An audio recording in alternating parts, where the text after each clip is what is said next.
Good day, mga kayang master, eto na ang susunod na kabanata ni Mr. Daryl Darby pero bago ang lahat pa-like and share and subscribe ang ating channel, at pindutin ang notification bell para lagi kayong updated sa lahat ng kabanata, at eto na rin ang full chapter ni Mr. Daryl Darby kaya abang-abang na lang po sa iba pang mga kabanata. Marami pong salamat. Ang asawa kong tinitingala ng lahat, Kabanata 3251. Sobrang na-frustrate si Daryl at pinagpapawisan ng malala nung nakita niya ito.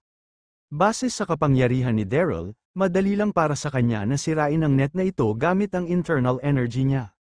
Pero, paniguradong masasaktan niya si Thea ng internal energy niya. Pero, sa kabilang banda, kapag hindi niya inactivate ang internal energy niya, papatayin siya ng mga pirata. Pagkatapos bigla siyang nakaisip ng paraan habang papalapit ang mga pirata. Mga kapatid, wala talaga akong connection kay Thea. Galing kami sa magkaparehas na grupo at pirata din ako. Siyempre hindi ako kilala na pirate, hindi ko kayang pantayan ang reputasyon niyo. Nahuli ako ni Thea mga kalahating oras ang nakalipas. Gusto niyang tulungan ko siyang imbestigahan ang Devil Island. Pagkatapos nahuli niyo kami pagkadating namin sa isla, sigaw ni Daryl mukhang natatakot ito. Bakit ang lalaking ito? Ay pirata din, nagulat silang lahat. Nanginginig si Thea na patingin kay Daryl, wala itong masabi, sinabi niya na pirata siya. Ano ang balak niyang gawin? Isa ka ba talagang pirata?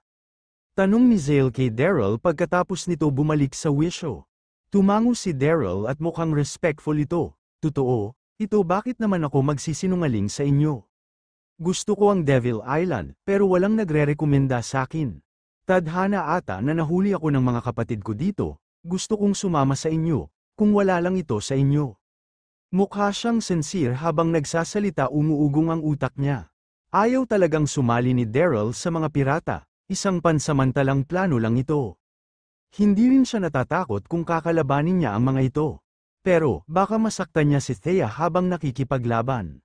Plano ni Daryl na pakalmayin muna ang mga pirata, at pagkatapos, hahanap siya ng oportunidad na sagipin si Thea.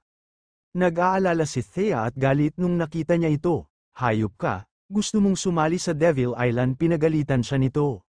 Wala siyang dignidad, nagtataka tuloy ako kung bakit siya ang napili ng young miss ng Damien family, iniisip ni Thea.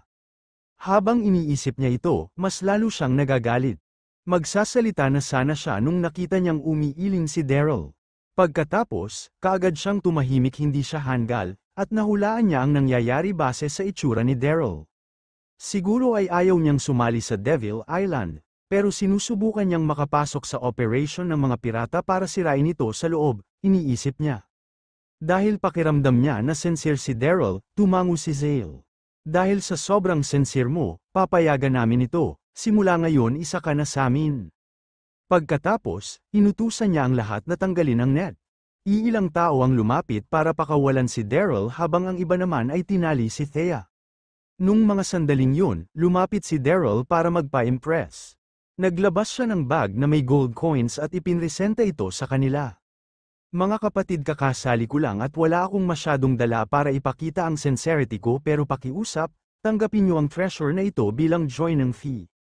Ang kayamanan na ito ay bigay sa kanya ni Dominic mula sa San Morio City para gamitin niya in case of emergency.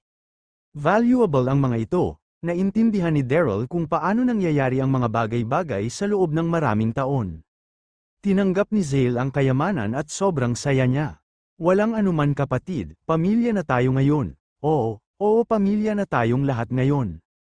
Kapatid, walang anuman, hahaha. Sila Zack at Zaha ay nakangiti at ang iba pang mga pirata ay mga nakangiti din. Sino ang hindi magiging masaya kung mapagbigay ang mga kapatid nila? Kumalma si Thea, pero nag-aalala siya kailanman ay hindi ko naisip na makakasali si Daryl agad sa Devil Island ng ganto kabilis. Pero sobrang daming mga pirata, masasalba ba niya ang sarili niya? Kabanata 3252. Sila Zale at ang mga kapatid nito ay sobrang excited sa bago nilang miyembro. Kaagad namang inescort sila Daryl at Thea papunta sa camp nila. Pagkarating nila sa camp, tumingin si Daryl sa paligid. Ang camp ay nakaset up sa mababaw na bay sa isla, ay may mga bahay ito na iba't ibang mga sizes. Ang parte ng bay na ito ay napapalibutang ng tubig at may mga sea creatures na nahuli. Napabuntong hininga si Daryl nung nakita niya ito. Ang mga piratang ito ay sobrang tuso, dahil sa mababaw na ito ay may sapat silang tubig at pagkain sa sobrang tagal na panahon. Kahit nga di na sila lumabas para magnakaw sa mga tao ay sapat na ito. Ito ang dahilan siguro kung bakit hindi sila napapatumba sa loob ng maraming taon. Nung mga sandaling yun, may commotion ang naririnig mula sa mga pirata na nagbabantay sa shallow bay. Isang pirata ang nagpapanik na lumapit kay Zale, "Boss, may pating na nagswiswimming malapit." Kaagad itong tiningnan ni Daryl at may pating nga napapalapit sa kanila. Ang pating na ito ay nanggugulo ulit, napasimangot si Zack at napamura. Pagkatapos, inutusan niya ang mga pirata, "Dalian niyo sumakay kayo sa speedboats. Pabalikin niyo ang pating sa bay." Ilang dosenang mga pirata ang umaksyon pagkarinig dito. Sa pamamagitan ng utos ni Zale, napalibutan nila ang pating. Pasikretong napasimangot si Daryl sa nakita niya, ang mga piratang ito ay mahirap patumbahin. Napansin niya na disiplinado ang mga pirata, sa ilalim ng pamumuno ni Zale, kaagad silang nag-cooperate ng maayos at kaagad, napaalis ang pating sa shallow bay. Kahit na fierce ang pating na ito ay natrap kaagad. Sobrang excited ni Zale, kaya nag-utos siya na maghanda kaagad. "Mga kapatid ko, ngayong may bago tayong kapatid ngayon, at may nakuha tayong malaking pating. Kailangan natin magkaroon ng bonggang handaan mamaya," sigaw nito. Ang lahat ng mga pirata ay excited pagkarinig nito. Kinalaunan oras na ng handaan, dahil nag-contribute si Daryl ng maraming treasure, sobra siyang appreciated ni Zale. Pinaupo niya ito sa harap ng table, pagkatapos ng ilang round ng drinks, tumayo si Zack at ngumiti, "Mga kapatid, simulan natin ang matagal na nating lato. Kung sino man ang makakainom ng pinakamaraming alak, si Thea ay mapapasa kanya buong gabi, hahaha." Nagsimulang ma-excite ang mga pirata, sa Devil Island, sa tuwing may nadadakip silang babae, magkakaroon sila ng wine drinking contest para mapagdesisyonan kung sino ang aangkin sa babae. Ito ang lagi nilang rules, kinalaunan si Daryl, mapaglaro ang mga pirata. Ginamit nila ang wine drinking contest para mapagdesisyonan kung sino ang may karapatan kay Thea. Si Thea, ay nakatali sa pillar sa gilid ay sobrang nahiya. "Mga hayop kayo, patayin niyo na lang ako kung matapang kayo," namumulang sigaw nito. Patuloy siya sa pagpupumiglas habang nasigaw, pero ang mga kamay at paa niya ay mahigpit na nakatali, kaya walang nagawa ang effort niya. Mas lalong naging interesado ang mga pirata sa ginagawa niya, hahaha. Nung mga sandaling yun, ininom ni Zack ang wine niya at nakangiting tumingin kay Thea. "Your Highness, ang babaeng knight, huwag ka nang magpumiglas. Ito ay ang Devil Island, hindi Pearl City, walang sasagip sayo kahit gaano ka pakalakas sumigaw," pang-aasar nito. Naglabas si Zack ng wine jar at nginitian si Daryl. "Kapatid, bakit hindi muna tayo ang maglaban? Sa Devil Island ang mga bagong miyembro ang magsisimula ng laro." Nung mga sandaling yun, nakatingin ang lahat kay Daryl. Tumayo si Daryl at ini-stretch ang ulo niya habang nakatingin sa paligid, ngumiti siya. "Medyo boring ang pag-inom, bakit hindi natin baguhin ang game?" Ngumiti siya, pero mukhang tuso ang mga mata niya. Napansin niya na si Zack, ang pangalawa sa magkakapatid, ay kasing laki ng tiger at bear. Kakainom lang nito ng 2 jars ng wine pero wala pa rin itong tama. Kapag hinamon niya ito, magiging torture lang ito sa kanya. Ibahin ang laro, nagulat ang lahat, tumingin ang lahat kay Zale na boss nila. Ang kahit anong pagbabago sa laro ay kailangan munang maaprubahan niya. Ngumiti si Zale habang nakatingin kay Daryl at sinabi, "Ano kaya ang gustong gawin ng kapatid nating si Daryl?" Huminga ng malalim si Daryl at itinuro ang pating. "Si Miss Thea ay mapupunta sa taong makapagpapaamo ng pating na yon, ano sa tingin mo?" Nagulat ang lahat sa sinages ni Daryl, kahit si Thea ay kinilabutan at blankong tumingin kay Daryl. Iniisip niya na mali ang pagkakarinig niya. Kabanata 3253. Baliw ba siya? Gusto niyang paamuhin ang lahat ng pating, iniisip ng lahat. Ang buong camp ay natahimik, kahit ang mga pirata ay kayang pumatay ng hindi man lang kumukurap, na-intimidate sila nung narinig nila na kailangan nilang talunin ang pating. Ang mga pating ay parang mga Diyos ng dagat, kaya paano ito matatalo ng isang tao?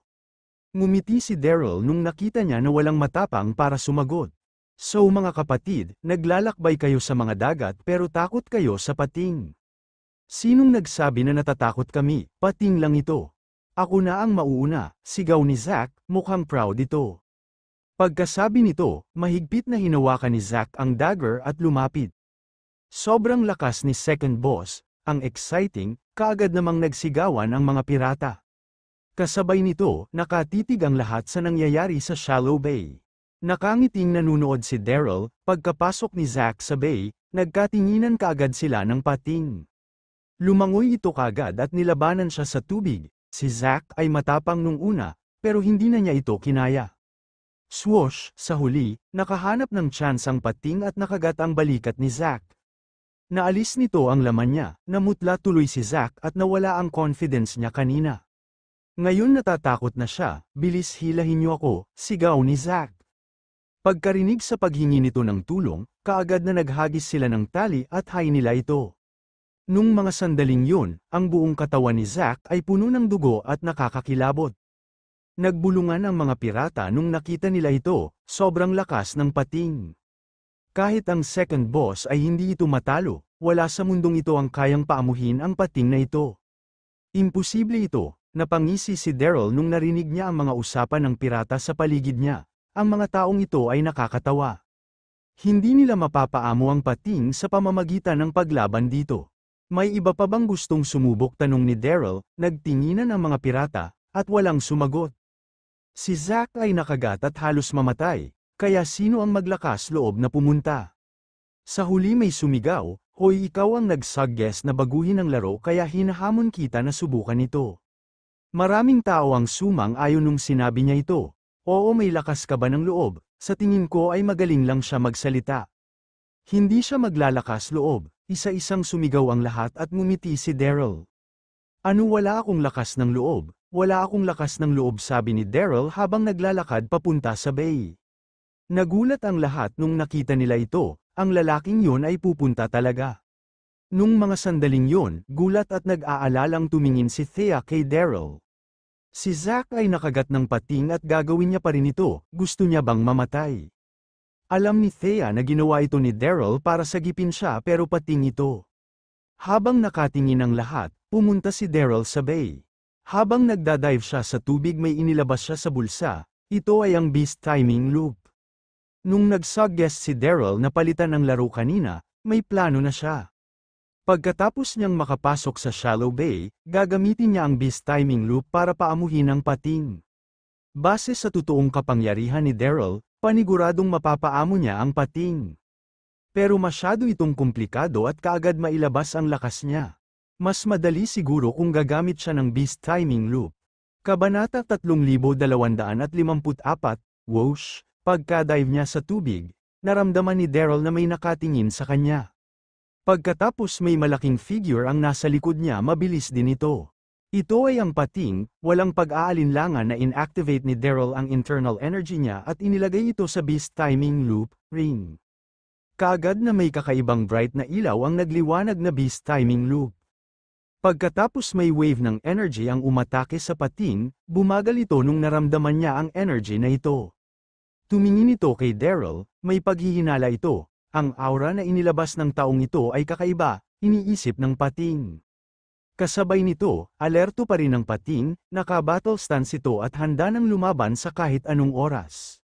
Nung mga oras na yun, hindi alam ng pating na ang kakaibang aura na inilabas ni Daryl ay galing sa Beast Timing Loop.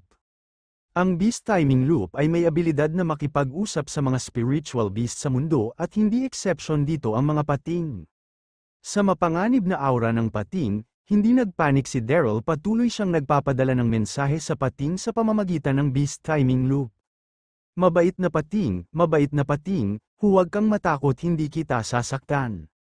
Mali ang mga pirata sa pag-trap nila sa iyo dito, huwag kang mag-alala, ibabalik kita sa dagat mamaya, pero kailangan mong makinig sa akin, naiintindihan mo ba?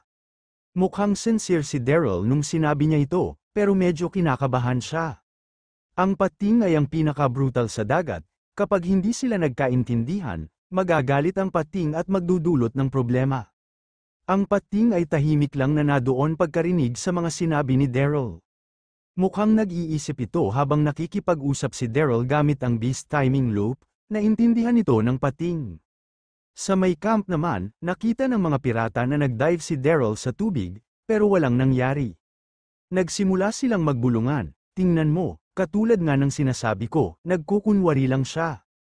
Pating yan, kaya paano ito mapapaamo ng isang tao? Ang pagkawala ng buhay ko para lang ma-enjoy ang isang babaeng knight ay hindi worth it. Hindi tumigil ang mga pirata sa pagsasalita, napakagatlabi si Thea at sobrang nahiya. Malungkot siyang nakatingin sa bay, si Daryl ay overconfident. Paanong niya mapapaamo ang pating ng siya lang, hindi maganda ang kutob ni Thea sa plano ni Daryl, nung nakita niyang sinusubukan siyang sagipin ni Daryl sa pamamagitan ng pagsasaalang-alang nito ng sarili niya, natouch si Thea. Nung sandaling yun, si Zale na nakaupo sa main seat, ay napabuntong hininga. Si Daryl ay sobrang tapang at nakakamangha, pero sayang lang at sobrang confident niya. Pagkatapos, winagayway niya ang kamay niya, bilas inyo bumaba kayo doon at sagipin si Brother Daryl. Katulad ng iba, inisip ni Zale na nasa panganib si Daryl, ang bagong miyembro namin ay mabait na tao. Hindi namin siya hahayaan na mamatay sa wala. Sa utos ni Zale, ilang dosenang pirata ang sumakay sa bangka para sagipin si Daryl. Pero nung mga sandaling yun, may tumawa galing sa shallow bay. Pagkatapos ang dahan na umangat si Daryl mula sa tubig, basa siya pero intact pa rin siya at walang kahit anong injuries. Nagulat ang lahat, maayos siya. Habang gulat pa ang lahat, tumaas ang paa ni Daryl mula sa tubig at pinakita ang pating sa baba niya. Nakita ng lahat na hindi nakabangis, katulad ng kanina ito at maamo ito sa ilalim ni Daryl. Kabanata 3255. Nung mga sandaling yun, naglakihan ang mga mata ng lahat habang nakatingin kay Daryl, namangha at nagulat sila. Napaamo niya ang pating, paano niya ito ginawa, sinong maniniwala kung hindi nila ito nakita. Hindi pa rin alam ng lahat na kayang makipag-usap ni Daryl sa spiritual beast gamit ang beast timing ring. Kung wala ito, hindi niya mapapaamo ang pating na ito. Natahimik ang buong isla, nginitian ni Daryl si Zale habang nakasakay sa pating, boss. Napaamo ko ang pating, ako ang nanalo sa laro, kaya sa akin na si Miss Thea ngayon. Namula si Thea sa mga sinabi ni Daryl at nagsalita, walang hiya ka. Tumingin siya sa kanya at nagniningning ang mga mata nito, akala ko ay ordinaryong tao lang si Daryl na walang special abilities. Mukhang kakaiba siya, hindi na nakakapagtaka kung bakit gusto siyang pakasalan ni Young Mace. Nag-isip si Zale at sinabi, hahaha, hindi ko inaasahan na may ganyan kang abilidad. Namulat nito ang mata ko ngayon, nakakamangha ito, nakakamangha. Tumingin siya kay Thea at nagpatuloy, well, simula ngayon sa'yo na ang magandang night na ito. Nung mga sandaling yun, puno ng emosyon si Zale, napaamo ng newcomer ang pating. Kapag sumali ito sa kanila mas lalakas sila, paanong hindi siya sasaya. Natuwa din ng ibang pirata, hinahangaan nila si Daryl, kaagad gumanda ang reputasyon nito. Hinahangaan kasi ng mga pirata ang power, kaya nung nakita nilang napaamo ni Daryl ang pating. Nagmukha itong hero sa mga mata nila, mas lumapit ang loob nila dito. Salamat boss, hindi na nahihiya, tumawa si Daryl, pagkatapos lumapit siya at binuhat si Thea sa may bewang. Nagulat si Thea dahil hindi siya ready, habang buhat siya ni Daryl na mula siya nahihiya.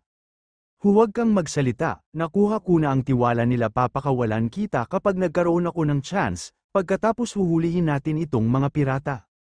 Sabi ni Daryl, hininaan ang boses niya, mahinang sinabi ni Daryl, at tanging si Thea lang ang nakakarinig sa kanya.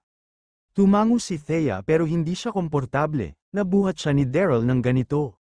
Nanatiling tahimik si Daryl habang karga si Thea, tutulungan niya. Pagkatapos niyang sumama sa mga pirata, gumawa ng special arrangement si Zale para kay Daryl. Planong pakawala ni Daryl si Thea pagkarating nila sa kwarto. Pagkatapos, sasabihan niya ito na tahimik na umalis, habang patuloy siyang mananatili sa Devil Island. Para hintayin ito kasabay ng mga reinforcement, pagkatapos magtutulong-tulong sila na huliin ang mga pirata. Kapatid, pero pagkatapos niyang makadalawang hakbang, sumigaw si Zale sa likod niya, kapatid. Tumigil si Daryl sa paglalakad at tumingin kay Zale, may iba pa ba akong maitutulong boss? Kahit na kalmado ang itsura ni Daryl nung sinabi niya ito, nag-aalala talaga siya. Sana hindi magbago ang isip ni Zale dahil attracted siya kay Thea. Daryl, maaga pa, alam kong gusto mong ma-enjoy ang beauty na ito. Pero hindi ka naman dapat magmadaling umalis. Bakit hindi ka muna magstay at makipag-inuman sa amin? Gusto namin malaman kung paano mo napaamo ang pating, nakangiting sabi ni Zale. Tumingin sa paligid si Zale at sinabi, naniniwala ako na ang iba pa nating mga kapatid ay gusto rin malaman ito tama.